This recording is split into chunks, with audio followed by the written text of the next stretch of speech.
brought to you by Candid. Redness, irritation, sweat rash और fungal infection जैसे 4 skin problems का एक expert solution. अब रहो अनस्टॉपेबल कैंडिड डस्टिंग पाउडर के साथ। डॉक्टर्स का सुझाया नंबर 1 ब्रांड। आज के शो में हम आपसे 3 मुद्दों पर बात करना चाहते हैं। एक, अडानी, जिनको लेकर सुप्रीम कोर्ट में कुछ आरोप और लगे हैं, और उनके मामले की जांच कर रही सेबी पर कॉन्फ्लिक्ट ऑफ इंटरेस्ट यानी हितों के टकराव का आरोप लगाया गया है। फिर है भारत और सऊदी अरब के रिश्तों पर थोड़ी बात कि भारत के लिए सऊदी अरब के साथ बेहतर व्यापारिक संबंध क्यों ज़रूरी हैं, इतिहास क्या है, और आखिर में मणिपुर का ताज़ा घटनाक्रम जहां 3 हत्याएं और हुई हैं। अंत में हम आपको एक उम्मीद की बात भी बताएंगे, तो हमारा आखिरी सेगमेंट भी ज़रूर देखिएगा। नमस्कार, मेरा नाम है निखिल और आप देखना शुरू कर चुके हैं दी ललन टॉप शो।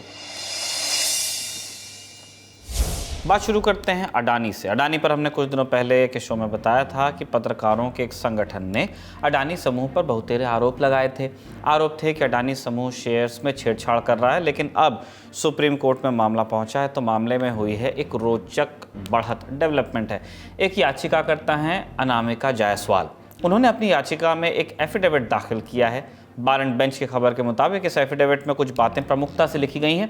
एफिडेविट में कहा गया है कि साल 2014 में डिपार्टमेंट ऑफ रेवेन्यू इंटेलिजेंस यानी डीआरआई ने securities and exchanges board of India SEBI को एक लेटर लिखा। इस लेटर में अडानी पर आरोप लगाए गए थे कि वो शेयर मार्केट को मैनिपुलेट कर रहे हैं। ऐसा करने के लिए अडानी पैसे साइफन कर रहे हैं, ऐसा आरोप था। याचिकाकर्ताओं ने आगे लिखा है कि लेटर में, डीआरआई के लेटर में कई और बातें लिखी थी और साथ में दी गई सीडी में सबूत भी थे। फिर लिखा है कि सेबी ने इस लेटर और इन सबूतों के बारे में सुप्रीम कोर्ट को कोई जानकारी दी ही नहीं, न ही डीआरआई द्वारा की गई जांच के बारे में, जिसके बाद डीआरआई ने सेबी को चिट्ठी लिखकर संदेह जाहिर किया था। एफिडेविट में लिखा है, यह आश्चर्य भरी बात है कि सेबी ने डीआरआई के अलर्ट के बाद कोई जांच नहीं की और इस जानकारी को दबा दिया और कोर्ट से छुपा लिया। बजाय ऐसा करने के उन्होंने एक्सपर्ट कमेटी के सामने बताया है कि अडानी समूह की कंपनियों द्वारा जो नियम कानून तोड़ने की बात है, उसकी जांच सबसे पहले 23 अक्टूबर साल 2020 में की गई थी। इसके अलावा सेबी पर यह भी आरोप लगाए गए हैं कि सेबी ने नियमों में बदलाव किए ताकि अडानी समूह को फ़ायदा पहुंचाया जा सके। जनवरी 2014 में डीआरआई ने जब ये लेटर दिया था, उस समय सेबी के चेयरमैन थे यूके सिन्हा, उपेंद्र कुमार सिन्हा पूरा नाम है इनका। बिहार काडर के आईएएस अधिकारी हैं। यूके सिन्हा साल 2011 में चेयरमैन की कुर्सी पर बैठे, 17 तक इसी कुर्सी पर रहे। एफिडेविट में कहा गया है कि यूके सिन्हा ने इन शिकायतों पर एक्ट करने के बजाय इस पर चुप्पी साधना जरूरी समझा। इसी एफिडेविट में यह भी कहा गया कि अब यूके सिन्हा अडानी समूह के मालिकाना हक वाले समाचार चैनल एनडीटीवी में एक नॉन एग्जीक्यूटिव इंडिपेंडेंट डायरेक्टर की कुर्सी पर बैठ गए हैं।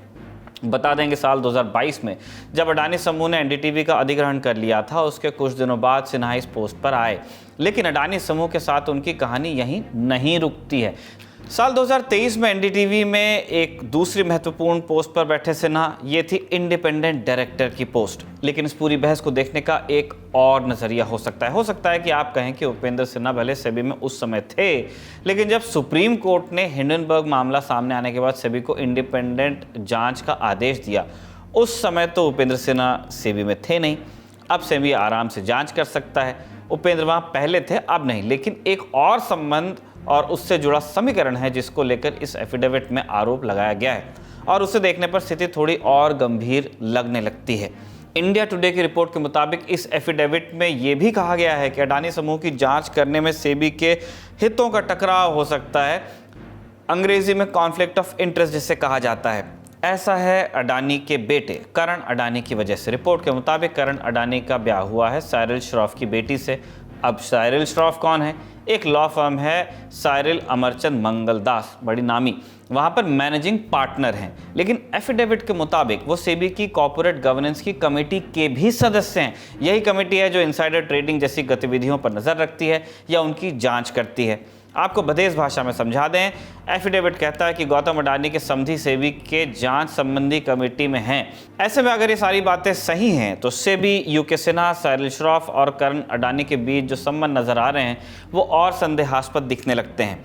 सुनते हैं इस मामले पर रिपोर्ट कर रही इंडिया टुडे की पत्रकार कनु सारदा को। अडानी हिंडनबर्ग मामला जो सुप्रीम कोर्ट में लंबित है, उसमें एक नया हलफनामा पिटिशनर्स की तरफ से आया है। अनामिका जायसवाल नाम की एक पिटिशनर है जिन्होंने अपने हलफनामे में ये जिक्र किया है कि सेबी ने कई इम्पोर्टेंट फैक्ट्स हैं जो सुप्रीम कोर्ट को अपनी स्टेटस रिपोर्ट में नहीं बताए हैं। उसमें से एक अहम मुद्दा जो ये है कि DRI ने एक लेटर लिखा था सेबी को 2014 में कि अडानी की एसोसिएटेड कंपनीज ने कुछ जो चीजें हैं वो उसके कुछ शेयर्स जो है उसको प्रभावित करते हुए कुछ खरीद फरोख्त में कुछ गड़बड़ है और कुछ करना चाहिए, कुछ इन्वेस्टिगेशन होनी चाहिए। 2014 का ये लेटर सेबी की किसी भी स्टेटस रिपोर्ट में शो नहीं होता है। तो यही जो फैक्ट है, यही कल सेबी के प्रशांत भूषण जो अनामिका जायसवाल के लिए सुप्रीम कोर्ट में अपीयर होते हैं, उनकी तरफ से ये एफिडेविट में ये बताया गया कि DRI अलर्ट जो दिया गया था उस पे सेबी ने आज तक कोई एक्शन नहीं लिया है, जो कि वो दर्शाता है कि उनके ऊपर पर्जरी के चार्जेस लगने चाहिए। तो क्योंकि उन्होंने ये बात जो है, ये बहुत इंपॉर्टेंट फैक्ट है जो सुप्रीम कोर्ट से छुपाई। हम यहाँ पर ये साफ कर दें कि ये बस आरोप हैं, इन पर अभी अडानी समूह का रिस्पांस आना बचा है। जब वो रिस्पॉन्ड करते हैं तब उसे भी ललन टॉप शो में शामिल किया जाएगा। साथ ही सेबी से भी जवाब मांगा जाए, ये भी संभावना बनती है। जैसे ये जवाब हमारे सामने आएंगे हम आपको ज़रूर बताएंगे। लेकिन आरोपों की इस नई फहरिस्त में सेबी की स्वायत्तता भी सवालों के घेरे में आ गई है। अगर ये बातें सही हुई तो क्या अडानी समूह पर शेयरों के साथ छेड़छाड़ के आरोप लग रहे हैं, सेबी द्वारा की जा रही इस मामले की जांच सही दिशा में जा पाएगी? क्योंकि खबरों की माने तो सेबी ने सुप्रीम कोर्ट में अपनी स्टेटस रिपोर्ट में कह ही दिया कि कुल 24 जांचों में से 22 पूरी हो चुकी हैं और बची हुई 2 जांच चल रही हैं। इसमें 2 बाहरी एजेंसियों की मदद ली जा रही है। तो ऐसे में सेबी की रिपोर्ट न्याय कर पाएगी क्या, और नियम क्या कहते हैं, सुनिए एक्सपर्ट्स को।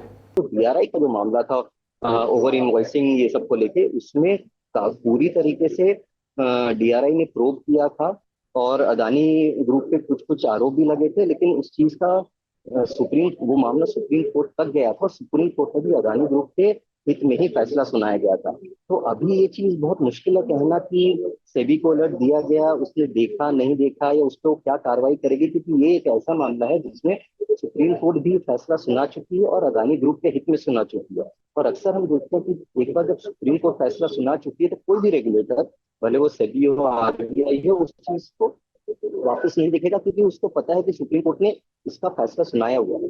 और दूसरी बात यह कि इस एफिडेविट को भी हम लोग को ध्यान से देखना होगा, क्योंकि देखिए एफिडेविट में बहुत सारे एलिगेशन है। जिस तरीके से हिंडनबर्ग का भी जो रिपोर्ट था, इतनी मोटी रिपोर्ट थी, बहुत सारे एलिगेशन थे और सेबी ने भी कहा था कि बहुत सारे एलिगेशन को हमने पहले भी देखा था और हमें उसमें ज्यादा कुछ वायलेशंस नहीं मिले थे। और ये पेटिशन भी अगर आप देखिएगा, जो कि आई थिंक अनामिका जायसवाल नाम की एक लॉ स्टूडेंट ने फाइल किया है, उसमें भी कुछ चीजें लिखी गई हैं जो पहले भी उछाली गई थी और वो फैक्चुअली गलत है।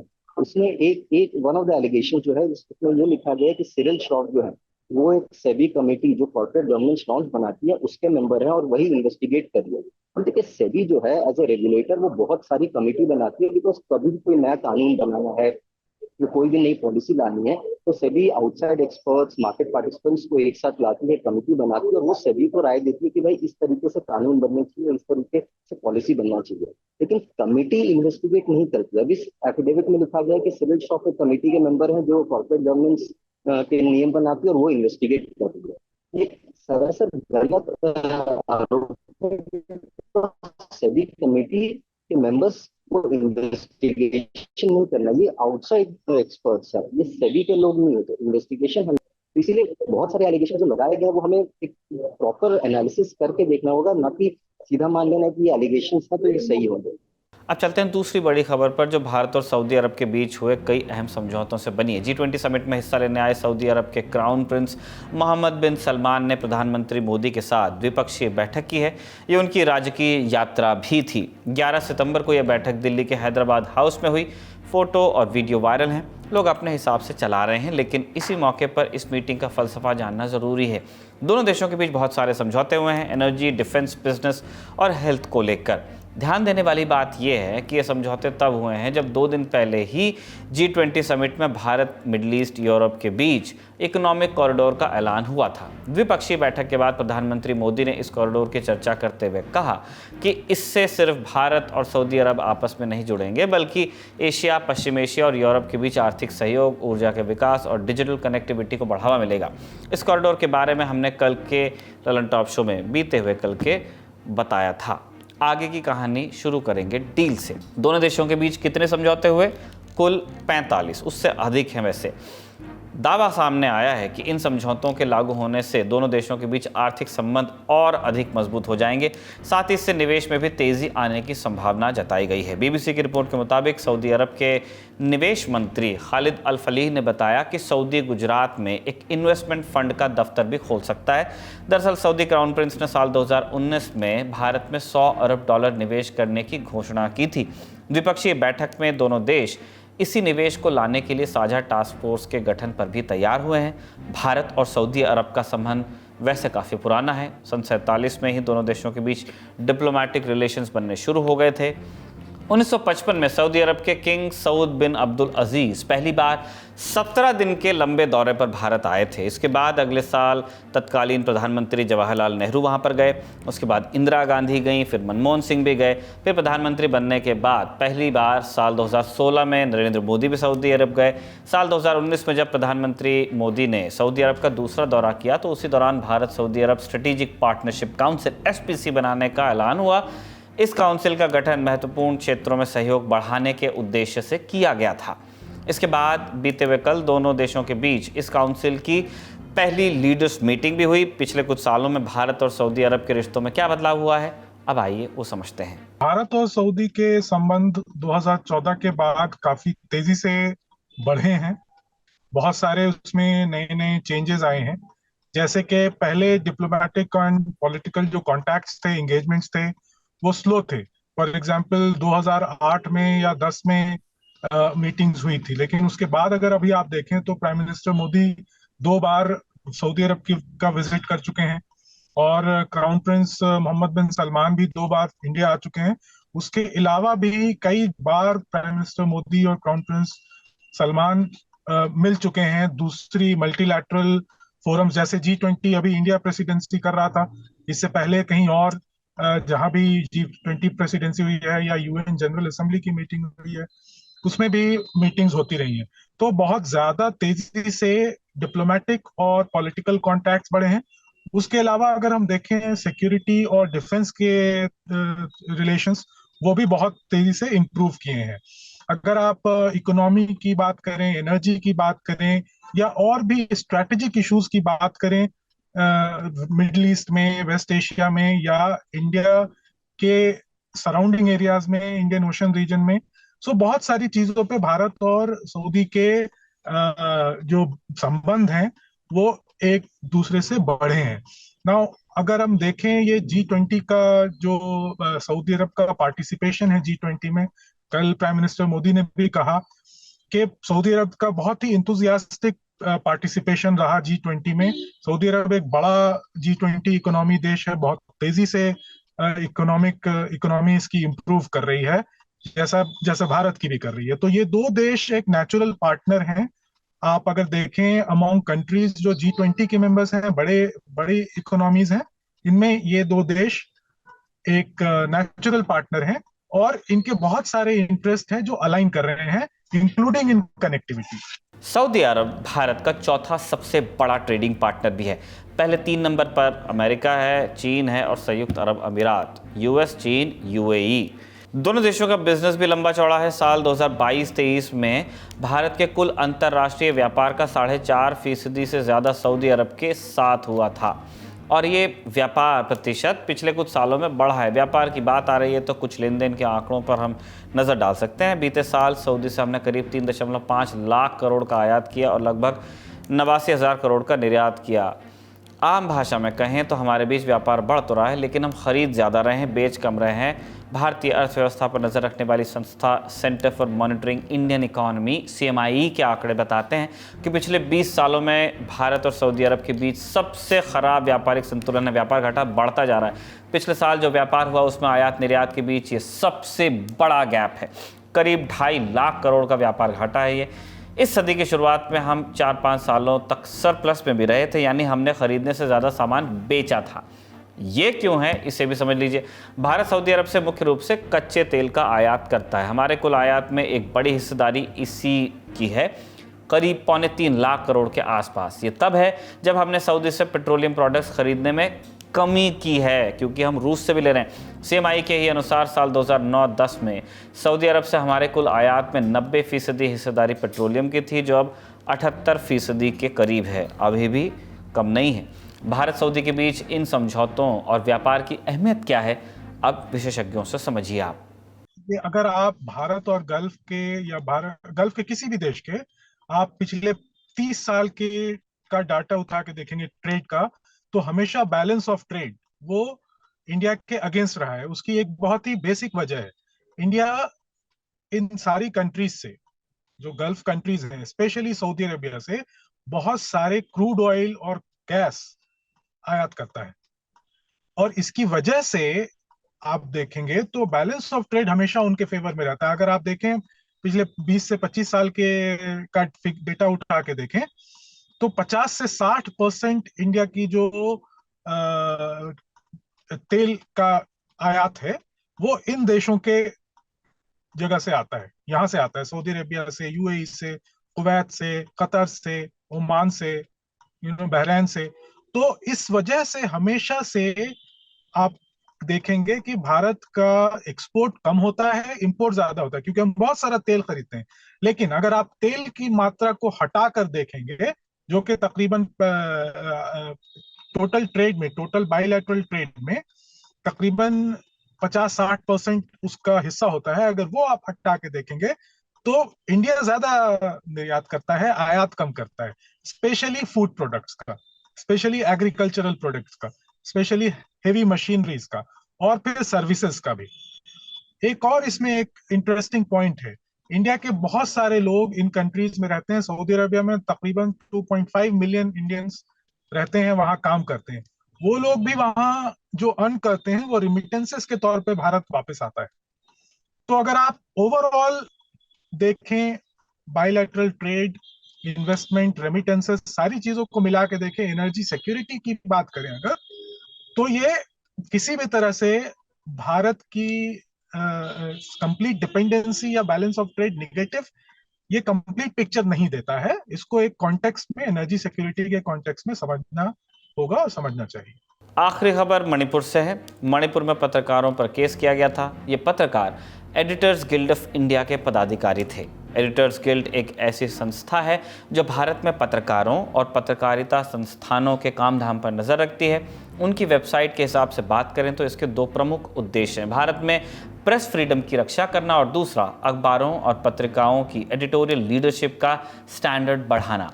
बीते दिनों एडिटर्स गिल्ड की एक टीम मणिपुर गई थी। मणिपुर दौरे के बाद इस टीम ने 2 सितंबर को अपनी फैक्ट फाइंडिंग रिपोर्ट प्रकाशित की, जिसमें कहा गया कि मणिपुर में मौजूद अखबार और न्यूज़पेपर एक खास समुदाय की तरफ बायस रखते हैं। इस रिपोर्ट में साफ साफ कहा गया कि मणिपुर के पत्रकारों ने एक तरफा रिपोर्टिंग की। साथ ही ये भी कहा कि मैतेई बहुल मीडिया एक पार्टी में तब्दील हो गए और उन्होंने सुरक्षा बलों के खिलाफ लिखना ही शुरू कर दिया। वो तथ्यों की पड़ताल करने में असफल रहे। इसके बाद मणिपुर पुलिस ने एडिटर्स गिल्ड और इसके पदाधिकारियों सीमा गुहा, संजय कपूर और भारत भूषण के खिलाफ केस दर्ज कर लिया। एडिटर्स गिल्ड और पदाधिकारी सुप्रीम कोर्ट में पहुंचे थे। सुप्रीम कोर्ट ने अरेस्ट से राहत दे दी। सुनवाई तो चालू है। ये बातें कमोबेश आपको मालूम होंगी, लेकिन इसमें रोचक तथ्य आता है अब। एडिटर्स गिल्ड ने 11 सितंबर को हुई सुनवाई में कहा कि वो खुद से मणिपुर नहीं गए थे, वो इंडियन आर्मी के इन्विटेशन पर मणिपुर गए थे। फिर एडिटर्स गिल्ड ने आर्मी का एक लेटर भी सामने रखा, जिस पर डेट 12 जुलाई 2023 की पड़ी थी। ये लेटर जारी किया गया था भारतीय सेना के इंफॉर्मेशन वारफेयर विंग की ओर से। एड्रेस किया गया था एडिटर्स गिल्ड की अध्यक्ष सीमा मुस्तफ़ा को। इस लेटर को एडिटर्स गिल्ड ने बतौर बुलावा कोर्ट के सामने रखा। क्या था इस लेटर में? इस लेटर में कुछ खबरों के स्क्रीनशॉट हैं और इस लेटर के अखबार में एडिटर्स गिल्ड से आग्रह किया गया है कि वो इन रिपोर्ट्स की पड़ताल करें और इस बात की तस्दीक करें कि क्या पत्रकारों ने एथिक्स का पालन किया। लेकिन रिपोर्ट की पड़ताल की बात पर एडिटर्स गिल्ड ने कहा कि वो आर्मी का बुलावा है, जबकि अपनी खुद की रिपोर्ट के पहले पेज पर एडिटर्स गिल्ड ने कहा है कि आर्मी की तरफ से कंप्लेन की गई थी। बुलावे की बात रिपोर्ट में नहीं थी। इस पर भारतीय सेना से जुड़े हमारे सूत्रों का कहना है कि सेना ने बुलावा नहीं भेजा, लेकिन एक जिम्मेदार बॉडी के तहत एडिटर्स गिल्ड से आग्रह किया गया कि वह हिंसा से जुड़ी घटनाओं की खबरों की पड़ताल करें, और ये आग्रह आर्मी की चेन ऑफ कमांड से पास होने के बाद ही किया गया। साथ ही ये भी सवाल उठता है कि क्या सेना ऐसे पत्रकारों को पहले भी खत लिखती रही है? जवाब है कि नहीं। लेकिन एक अधिकारी एक फ्रेज कहते हैं, desperate times call for desperate measures. सुनिए हमारे साथी सिद्धांत मोहन को। बात ये हो रही है कि आर्मी ने कहा एडिटर गिल्ड्स ऑफ इंडिया को कि आप आइए स्टेट को विज़िट कीजिए, ये बातें हो रही हैं। लेकिन सच्चाई ये है, जो मेरे सोर्सेज ने मुझे बताया, कि एडिटर गिल्ड को एक रिक्वेस्ट भेजी गई थी कि आप इन खबरों को देखिए। इन कुछ खबरों के स्क्रीनशॉट आर्मी ने अपनी लेटर में दिए कि इन खबरों का इवैल्यूएशन कीजिए, इनको एग्जामिन कीजिए और अप्रोप्रिएट एक्शन लीजिए। और जब ये बात हो रही है तो यहाँ पे 2-3 तथ्य जानिए कि मणिपुर में इंटरनेट अभी भी बैन है बहुत सारी जगहों पे, सरकारी अफसरों के यहाँ और सरकारी ऑफिसों में चल रहा है तो चल रहा है। तो खबरों के पाने का माध्यम क्या है? या तो आप अखबार पढ़ेंगे या तो आप टीवी देखेंगे। वहाँ के जो लोकल न्यूज़ चैनल हैं उनमें जितनी खबरें दिखाई जा रही हैं। नेशनल मीडिया अपनी सहूलियत के हिसाब से पहुँच रहा है। तो बचे अखबार, अधिकतर अखबार इम्फाल से छपते हैं, घाटी के इलाके से जहाँ पे मैतेई रहते हैं। तो उनके नैरेटिव में डिफरेंस देखने को मिला एडिटर गिल्ड ऑफ इंडिया को। इसके बाद पुलिस FIR हुई। तो इसको लेकर ही एग्जामिन करने की रिक्वेस्ट आर्मी ने भेजी थी एडिटर गिल्ड ऑफ इंडिया पे। अब उनका ये भी कहना है कि एक यूजुअल प्रैक्टिस नहीं है हमारी, लेकिन वो ये भी कहते हैं कि desperate times call for desperate measures. तो जो स्थितियां थीं उसके लिए उनको लगा कि न्यूज़ के फ़्लो को समझा जाए, ख़बरों को सही तरीके से देखा जाए, सही पर्सपेक्टिव में देखा जाए, सही चश्मे से देखा जाए। जो फेक है उसको डिबंक किया जाए, जो गलत कर रहा है उसको मार किया जाए। क्योंकि घटनाएं, हिंसा, गोलीबारी और उग्रवादियों का पुलिस के यूनिफॉर्म में, मणिपुर कमांडो के यूनिफॉर्म में इम्पोस्टर की तरह एक्ट करना, ये लगातार वहाँ पे जारी है। तो स्थितियाँ कितनी ख़राब हैं। कुछ दिनों पहले मणिपुर के पलेल इलाके में फायरिंग हुई, जो इस पूरी घटना के दरमियान एक शांत इलाका रहा। हथियारों से लैस हमलावर आए और उन्होंने कुकीज़ों समुदाय के घरों पर फायरिंग की। फिर आज यानी 12 सितंबर को खबर आई कि कांगपोकपी के इलाके में फायरिंग हुई। खबरों की माने तो इस फायरिंग में कुकी समुदाय के 3 लोगों की मौत हो गई। इसके अलावा मणिपुर से एक और चिंताजनक खबर ने सुर्खियां बटोरी हैं। कई संगठनों के साथ ही रक्षा सूत्रों का भी कहना है कि मणिपुर में एक खास समुदाय मणिपुर पुलिस की यूनिफॉर्म का इस्तेमाल कर रहा है। वो हमला करने के लिए या असम राइफल्स या आर्मी से बहस करने के लिए मणिपुर पुलिस और मणिपुर पुलिस के तहत आने वाले मणिपुर कमांडो की ड्रेस पहनकर आते हैं। वीडियोस भी हैं वैसे इस तरह के कई। सूत्र बताते हैं कि अभी इसका अंतर करना कठिन हो गया है कि सामने से हथियार लेकर आ रहा इंसान उग्रवादी है, हमलावर है या मणिपुर पुलिस का जवान है। खाई गहरी है। लेकिन इसी समय हम जिक्र करेंगे उम्मीद की बात की। मणिपुर से ही जुड़ी उम्मीद की बात भी है हमारी। मणिपुर के 2 लड़कों की बात है ये, एक मैतेई, एक कुकी। भारत और लेविस दोनों की उम्र 16 साल से कम है। दोनों ने एक दूसरे को खूब कसकर गले लगाया। क्यों? क्योंकि दोनों ने ही साउथ एशियन फुटबॉल फेडरेशन की अंडर 16 चैंपियंस ट्रॉफी में बांग्लादेश के खिलाफ एक गोल दाग दिया। भारत की टीम ने इस मैच में बांग्लादेश से जीत हासिल कर ली और ट्रॉफी पर कब्जा भी किया। 23 लोगों के इंडियन स्क्वाड में 16 मणिपुर से हैं। बांट कर देखना हो तो इनमें से 11 मैतेई हैं, 4 कुकी हैं और एक मैतेई पांगन यानी मुस्लिम हैं। लेकिन बांट कर देखने की ज़रूरत है क्या? इस टीम ने चुपके से कम खबरों के साथ देश का नाम रोशन कर दिया। इस टीम ने लगभग 200 लाशों के गिरने के बाद भी पूरे टूर्नामेंट में तय कर रखा था कि वो इस हिंसा के बारे में कोई बात नहीं करेंगे। खिलाड़ी खेले और वो जीते भी। आज के शो को हम इसी नोट पर कंक्लूड कर रहे हैं। कल आपसे मुलाकात होगी ऐसी उम्मीद के साथ विदा ले रहे हैं। शुक्रिया, शुभ रात्रि।